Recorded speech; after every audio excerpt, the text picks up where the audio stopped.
अल्हम्दुलिल्लाहि रब्बिल आलमीन वलाकिबातुल मुत्तकीन अस्सलातु वस्सलामु अला रसूलिहिल करीम व अला आलिहि वस्हबिहि अजमाइन अम्मा बाद फ़ाऊज़ु बिल्लाहि मिनश शैतानिर रजीम बिस्मिल्लाहिर रहमानिर रहीम अल्लाहुम्मा रब्बि इश्रह ली सदरी व यस्सिर ली अमरी वहलुल उक़दतम मिन लिसानी यफ़क़हू क़ौली।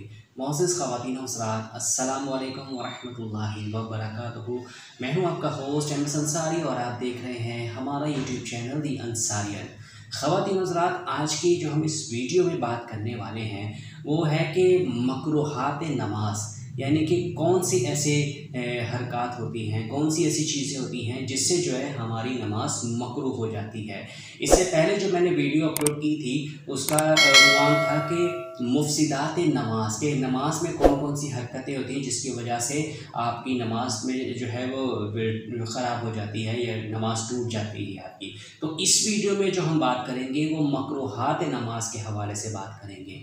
तो देखिए, जैसे मैंने आपको पहले भी कहा कि जो नमाज है वो हर मुसलमान मर्द और औरत पर फ़र्ज़ की गई है और दिन में 5 मरतबा जो है नमाज पढ़ी जाती है। तो हम सभी मुसलमानों को चाहिए कि जो है नमाज की जो है ज़रूर पाबंदी करें, नमाज को अपने औकात में अदा करें और नमाज किसी भी सूरत जो है उससे ना तोड़ें। और साथ साथ कि आप नमाज का जो है वो तरीका भी आप इसको प्रॉपरली सीखें। जैसे कि मैंने कई ऐसी वीडियोस अपलोड की हैं इस पर, जैसे कि नमाज के वाजिबात के हवाले से, इस हवाले से भी वीडियो है और रिसेंटली मैंने मुफ़सिदात नमाज के बारे से भी जो वीडियो अपलोड की है। तो इन सब चीज़ों को नमाज पढ़ते वक्त जो है इन बातों को ज़रूर मद्देनज़र रखा करें। तो चलिए हम वीडियो का बाकायदा आगाज़ करते हैं। तो देखिए, मकरूहात नमाज जो है कई ऐसे पॉइंट्स में इसमें डिस्कस करूँगा। तो देखिए, सबसे पहले है कि सदल, यानी कि कपड़े को लटकाना। मिसाल के तौर पर कि जैसे कि चादर आपने जो है वो लटकाई हुई है, ऐसे बिल्कुल सीधा जो है सिर्फ ऐसे गर्दन पर आपने डाल दी हुई है और उसके किनारे इसके दोनों लटका दिए गए हैं, या कोई किस्म का अचकन या जो चौका है जो बग़ैर आस्तीनों वाले हैं उसमें हाथ डाली है, मतलब ऐसे सिर्फ जो है आपने ऊपर से ओढ़ लिया इसको, उसमें आपने आस्तीन जो है अपने नहीं घुसाए। तो इस क्या है कि अपने कंधों पर डाल लेना। तो ऐसी सूरत में क्या होता है कि जब आप नमाज़ पढ़ते हैं तो ये नमाज के मकरूहात में शामिल है। इसी तरह अगर हम दूसरे पॉइंट नंबर 2 देखें तो कि कपड़े को मट्टी से बचाने के लिए हाथ से रोकना या समेटना। अब कई ऐसे लोग होते हैं कि जब नमाज़ पढ़ रहे होते हैं तो देखें कि आप अपने वो कपड़े को समेट लेते हैं, तो मतलब मट्टी जैसे लग जाएगी या कपड़े उनके गंदे हो जाएंगे, तो उससे बचाने की जो है अपने हाथ से रोकने की जो है कोशिश करते हैं। तो ऐसी कोशिश जो है आप ना किया करें। मट्टी लगती है तो लग जाने दें, लेकिन ऐसी हरकत से आपकी नमाज जो है मकरूह हो जाती है। लिहाजा अपनी नमाज को ठीक रखने के लिए जो है आपको चाहिए कि आप इन चीज़ों से गुरेज करें। इसी तरह नंबर 3 में यह है कि अपने कपड़ों या बदन से खेलना। अब कई ऐसे जो लोग होते हैं, मिसाल के तौर पर कि कोई अपने आस्तीन जो है नमाज के दौरान जो अपने चढ़ाने लग गया है, या अपने जो है जो पजामा पहना हुआ है उसको ऊपर करने लग गए, नमाज के दौरान अपने बदन से खेलने लग गए, मतलब वो खारिश शुरू कर दी या फिर कुछ और करना लग गए, या फिर समटाइम इस तरह लोग करते हैं ऐसे इस तरह की हरकत जो करते हैं, तो ये क्या है, ये भी नमाज के मकरूहात में शामिल है। तो इससे भी नमाज जो है आपकी ख़राब होती है। तो अब नंबर 4 पे बात करते हैं कि मामूली कपड़े में जिन्हें जो है पहनकर मजमा में जाना पसंद नहीं किया जाता, नमाज पढ़ना, उस पर जब नमाज़ पढ़ते हैं। आप देखें कि कई ऐसे लोग होते हैं कि जब उन्हें किसी जगह किसी फंक्शन वगैरह में जाना था तो बड़े अच्छे कपड़े पहन रहे होते हैं, लेकिन जब वही नमाज के लिए जाते हैं तो अजीब से कपड़े जो है अक्सर लोग जो है वो कभी कभार जो उन्होंने पहना होता है। तो ऐसी चीज़ों से जो है आप गुरेज करें। मतलब वैसे उस तरह के कपड़े आप एक फंक्शन में जाना जो है उसको मुनासिब नहीं समझते, तो फिर आप नमाज के लिए क्यों मुनासिब उसको समझ रहे हैं। लिहाजा आप नमाज के लिए भी जाएँ तो प्रॉपर आप कपड़े पहने, आप अच्छे कपड़े पहने, साफ़ सुथरे कपड़े पहने, ताकि इससे आपकी नमाज भी जो है खूबसूरती में उसके इजाफा हो। इसी तरह नंबर 5 में है कि मुंह में रुपया या पैसा या कोई और चीज़ रख कर नमाज पढ़ना, जिसकी वजह से क्या हो कि आपको किरत करने से जो है मजबूर रहे। और क्या है कि अगर किरत से जो है मजबूरी हो जाए तो नमाज बिल्कुल भी नहीं होगी। मिसाल के तौर पर ये कुछ लोग हैं जो कुछ न कुछ जो मतलब उन्होंने खाया होता है इससे पहले, नमाज शुरू करने से पहले, तो क्या होता है कि कुछ ज़रात जो होते हैं वो मुंह में उनके रह जाते हैं किसी वजह से। वो क्या है कि जब उनके नमाज के दौरान जब उनके वो ज़रात जो है वो निकलते हैं या ज़ुबान पर आ जाते हैं, तो वो उसको जो है खाना पीना या चबाना जो है वो शुरू कर देते हैं। तो ऐसी सूरत में क्या है कि मतलब ये एक रुकावट आती है नमाज में जब आप किरत कर रहे होते हैं। और अगर किरत करने में ऐसी कोई मजबूरी आ जाती है, कोई इस तरह के मामला हो रहे हैं, आप खा पी रहे हैं नमाज के दौरान भी, तो ऐसी सूरत में आपकी नमाज जो है फिर मकरूह हो जाती है। तो ये इस चीज़ का भी ख्याल रखें। इसके बाद ये है कि नंबर 6 में कि मर्द का सुस्ती और बेपरवाही की वजह से नंगे सर नमाज पढ़ना और नंगे सर नमाज पढ़ना। देखें कि अक्सर औक़ात होता है कि लोग जो है बग़ैर यानी कि नंगे सर जो है या बग़ैर टोपी के जो है नमाज़ पढ़ते हैं। अगर तो कोई ख़ास कोई वजह है जिसकी वजह से आप जो है सर पर आप नंगे सर जो आप नमाज़ पढ़ रहे हैं तो फिर तो कोई नहीं, लेकिन अगर जानबूझकर आपने किया है, आपकी सुस्ती की वजह से, काहली की वजह से, लापरवाही की वजह से, तो ऐसी सूरत में जो है नमाज फिर आपकी मकरूह हो जाएगी। तो फिर मतलब नमाज हो सकता है हो जाए, लेकिन उसका सवाब जो है आपको नहीं मिलेगा। इसी तरह ये कि देखें औरत क्या है कि औरत भी जो है वो नंगे सर जो है वो नमाज नहीं पढ़ सकती, यानी औरत को भी जो है अपने आप को जो है उसका सर ढका होना चाहिए। अब इस तरह नंबर 7 में देखें पाखाना या पेशाब की हाजत होने की हालत में नमाज पढ़ना। कि मिसाल के तौर पर कि आप कहते हैं कि भाई मैं आपको एक तरफ जो है पेशाब या पाखाना करने की जो है हाजत भी हो रही है, और साथ ही साथ कहते हैं कि मैं पहले नमाज़ पढ़ लूँ तो मैं बाद में मैं जो है अपनी हाजत जो है वो पूरी करूँगा, यानी पेशाब करने की या पाखाना करने की हाजत है उसको पूरी करूँगा, और ऐसे में आप उसको बर्दाश्त करके जो है आप नमाज अदायगी कर रहे हैं, तो ऐसा करने का कोई फ़ायदा नहीं है। देखें जब आप बेहतर यही है कि आप अपने पहले जो है उस हाजत को पूरा कर लें, ताकि आप उससे फरागत हासिल करने के बाद पुरसुकून तरीके से अपनी नमाज की अदायगी कर सकें। अगर ऐसा नहीं करते तो यकीनन ये आपका नमाज जो है वो मकरूह हो जाएगी। इसी तरह नंबर 8 में है कि बालों को सर पर जो है वो जमा करके चुटिया बांध देना। होते हैं कि जैसे कि अक्सर लोग औरतें होती हैं खासकर जो चुटिया वगैरह बांध लेती हैं, इसी तरह है कि इससे भी नमाज जो है आपकी मकरूह हो जाती है। इसी तरह नंबर 9 में है कि कंकरियों को हटाना, लेकिन अगर सजदा करना जो है वो अगर आपको मुश्किल हो रही है तो एक मरतबा उसके हटाने में कोई मुज़ायका नहीं है।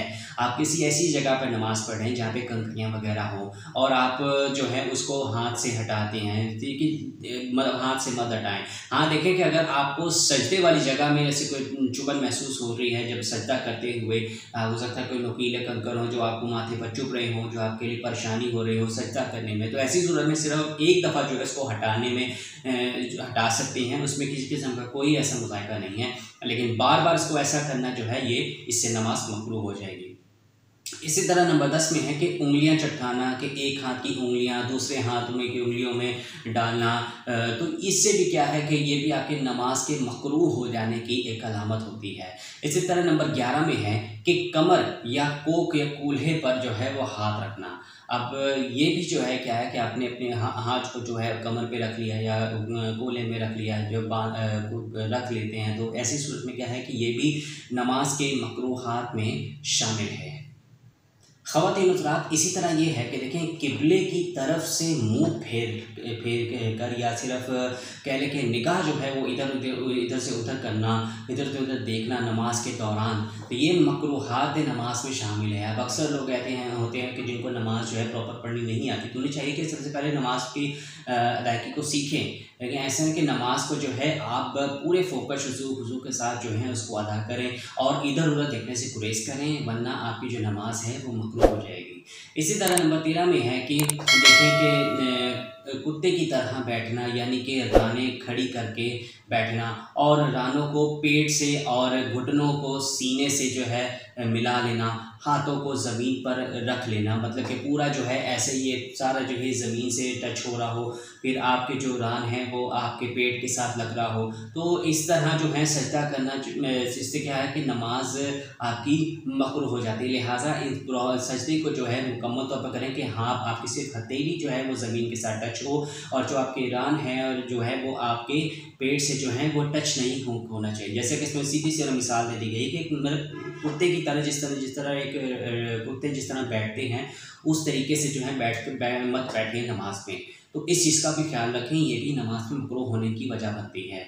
इसी तरह देखें कि नंबर 14 में है कि अपना 14 में ये है कि जब सजदे में दोनों कलाइयों को ज़मीन पर बिछा लेना मर्द के लिए मकरूह है, जबकि औरत के लिए नहीं है।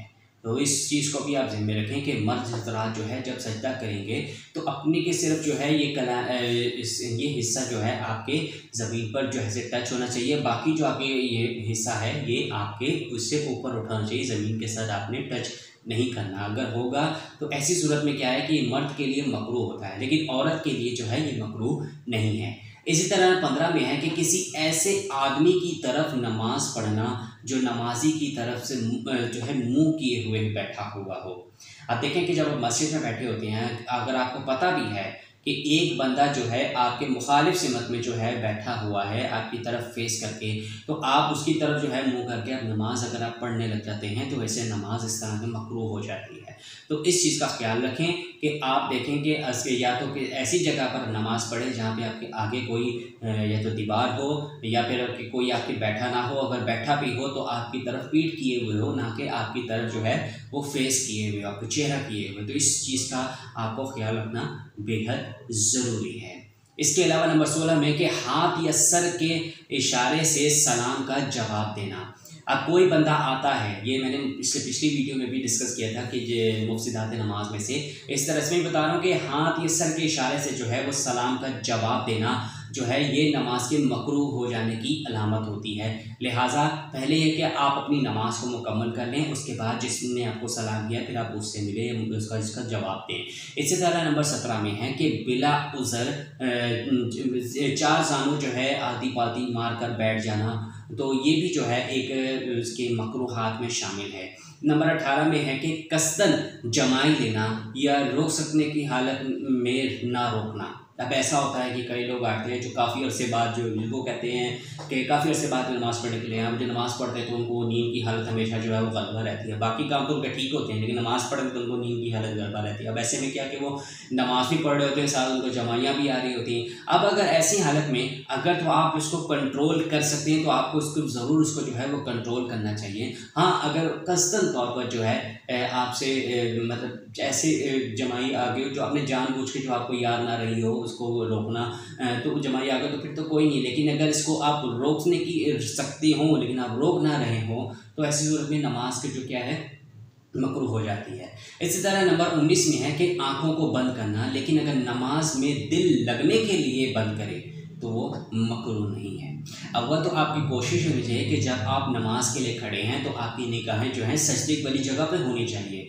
और अगर आप होता है कभी ऐसा कई बार होता है कि हमें कई ऐसे वसवसे आ रहे होते हैं या हमारे नमाज में जो है हमें ध्यान हो रहा होता है कि लोग इधर से आ रहे हैं उधर से आ रहे हैं, करे वो कर रहे हैं, तो नमाज में आपकी खलल आती है। तो ऐसी सूरत में अगर आप चाहें तो फिर आप आँखें जो है बंद कर सकते हैं, लेकिन कोशिश आपकी यही होनी चाहिए कि आप जो है जानबूझकर ऐसा ना करें। लेकिन अगर नमाज पे दिल ना लग रहा हो तो फिर आप उसके लिए बंद कर सकते हैं, तब उसके लिए मकरूह नहीं होगा। लेकिन बेहतर यही है कि आप अपनी निगाहों को सजदे वाली जगह पर ज़रूर रखा करें। नंबर 19 में है कि 19 नंबर 20 में है कि इमाम का मोहराब के अंदर खड़े होना, लेकिन अगर जो है वो कदम मोहराब से जो है बाहर हो तो वो मकरूह नहीं है। तो इस चीज़ का भी जो है ख्याल रखें कि नमाज में जो है मोहराब के अंदर खड़ा होना जो है, इमाम का मोहराब के अंदर खड़े होना जो है ये मकरूह है, लेकिन अगर कदम मोहराब से बाहर होंगे तो तब वो उस सूरत में मकरूह नहीं है। ख़वातीन हज़रात, इसी तरह यह है कि अगर अकेले इमाम का एक हाथ ऊंची जगह पर खड़ा होना हो और इसके साथ कुछ मुक्तदी भी हो तो वो मकरूह नहीं है, ठीक है। इसी तरह नंबर 22 में है कि ऐसी सफ़ के पीछे अकेले खड़े होना जिसमें जगह खाली हो। ख़वातीन हज़रात, इसी तरह है कि किसी जानदार की तस्वीर वाले कपड़े पहनकर नमाज़ पढ़ना ये भी जो है मकरूहात नमाज में शामिल है। यानी कि कई ऐसे लोग होते हैं जो कई किस्म के टी शर्ट्स वगैरह पहनकर आते हैं, तो इसमें क्या होता है कि तस्वीर बनी होती है, इंसान की भी तस्वीर बनी होती है, किसी जानवर वगैरह की तस्वीर बनी होती है। तो ऐसे कपड़े पहनकर नमाज़ पढ़ने से गुरेज करें, क्योंकि नमाज के मकरूह हो जाने की अलामत होती है। लिहाजा कोई भी तस्वीर वाला कपड़ा पहनने से आप गुरेज करें और सादा लिबास पहने और फिर आप जो है नमाज के लिए आएँ तो उसकी तरह, ताकि आपकी नमाज भी जो है आपकी बेहतर हो, आपके मकरूह होने से बच जाए। इसी तरह है कि ऐसी जगह नमाज़ पढ़ना कि नमाजी के सर के ऊपर या उसके सामने या दाएं बाएं तरफ जो है सजदे की जगह तस्वीर हो। मतलब है कि कोई घर में देखते हैं, घरों में अक्सर होता है कि आप देखें कि कोई तस्वीर लगी होती है, जैसे लोगों की तस्वीर लगी, जिनकी फैमिलीज़ की तस्वीर लगी होती है, किसी बुजुर्ग की लगाई होती है, किसी जानवर वगैरह के लोग डेकोरेशन वगैरह के लिए लगाई जाती है, और आप उसी जगह पर जो है अगर आप नमाज़ पढ़ते हैं वो जो है आपके सजदे के दाएं बाएं इस तरफ के भी सामने आता है, तो इस क्या है कि उस जगह पर जो ऐसी सूरत में अगर आप नमाज़ पढ़ते हैं तो ये क्या है कि इससे नमाज जो है आपकी मकरूह हो जाती है। ख़वातीन हज़रात, इसी तरह जो है 25 में है कि जो है कि आयतें या सूरतें या तस्बीहें जो है वो अपनी उंगलियों पर जो है वो शुमार कर रहे होते हैं नमाज के दौरान। तो ऐसी सूरत में क्या होता है कि ये भी जो है नमाज के मकरूहात में शामिल हो जाता है। इसी तरह है कि चादर या कोई और कपड़ा हो जो इस तरह लिपेट कर आपने नमाज़ पढ़ाएं कि जल्दी से जो है हाथ ना निकल सके, यानी मुश्किल हो।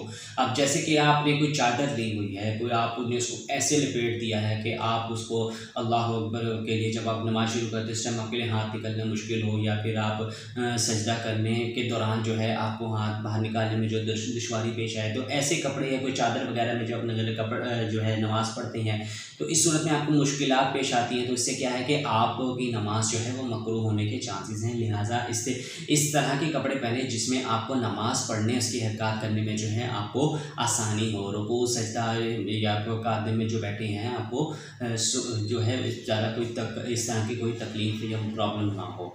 इसी तरह नंबर 27 में है कि नमाज में जो है अंगड़ाई लेना, यानी कि सुस्ती उतारना। अब देखेंगे होता है, जैसे मैंने आपको पहले बताया कि अक्सर लोग होते हैं कि जो कभी कभी नमाज़ पढ़ने आते हैं, या अक्सर उनकी ऐसी आदत होती है कि जब भी नमाज़ पढ़ते हैं तो उन पर नींद गलतारी हो जाता है, वो अंगड़ाइयाँ शुरू कर देते हैं। तो ऐसे ये क्या है कि इस तरह की हरकत जो हैं ये मुनासिब नहीं है नमाज के दौरान। तो बेहतर ये है कि इसी से गुरेज करें, वरना ये क्या है कि इस तरह आपकी नमाज जो है वो मकरूह हो जाएगी।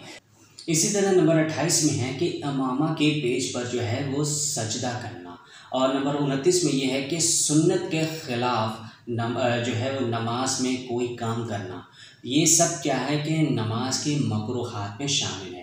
तो ख़वातीन हज़रात, ये कुछ पॉइंट्स थे, इंपॉर्टेंट बातें थी जो कि नमाज के मकरूहात से मुताल्लिक़ थी। मैं उम्मीद करता हूँ कि इस छोटी सी वीडियो में जो है आपको काफ़ी कुछ क्लियर हुआ होगा, और इंशाअल्लाह ताला आप अपनी नमाज को आप दुरुस्त भी करेंगे और इन बातों को भी ध्यान में भी रखेंगे जब आप नमाज़ पढ़ रहे हो। ख़वातीन हज़रात, देखें नमाज जो है किसी भी हाथ पे मत छोड़ा करें, नमाज आप ज़रूर कायम किया करें, क्योंकि कुरान में भी जो है मुतअद्दिद बार जो है वो नमाज़ पढ़ने का हुक्म दिया गया है, और हदीस में जो है आपको कई से नमाज के जो है तरीके भी बताए गए हैं। नमाज से पहले आपने वज़ू भी करना है, उनसे भी तरीके सारे जो है आपको इस तरह की किताबों में जो है आपको मिल जाती हैं चीज़ें, जिससे आप उनको प्रॉपरली सीख कर जो है आप अपनी नमाज को बेहतरीन कर सकते हैं।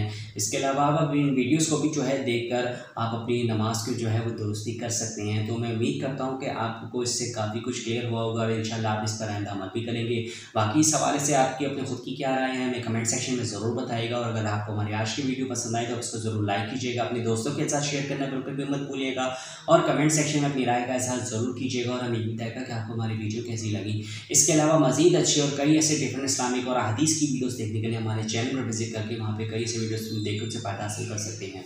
तो जाते जाते ये कि अगर अभी तक आपने हमारे चैनल दी इंसारिन को सब्सक्राइब नहीं किया हुआ तो उसको जल्दी से सब्सक्राइब कर लें, और घंटे के निशान को दबाना बिल्कुल भी मत भूलिएगा, ताकि जब भी हमारी कोई नई वीडियो अपलोड हो तो उसकी इत्तला सबसे पहले आपको मिले। तो मिलते हैं आपसे नई वीडियो में नए टॉपिक के साथ। तब तक के लिए अल्लाह हाफ़िज़, ख्याल रखिएगा और दुआ में हमें याद रखिएगा। जज़ाकल्लाह खैर। अस्सलामु अलैकुम व रहमतुल्लाहि व बरकातुहू।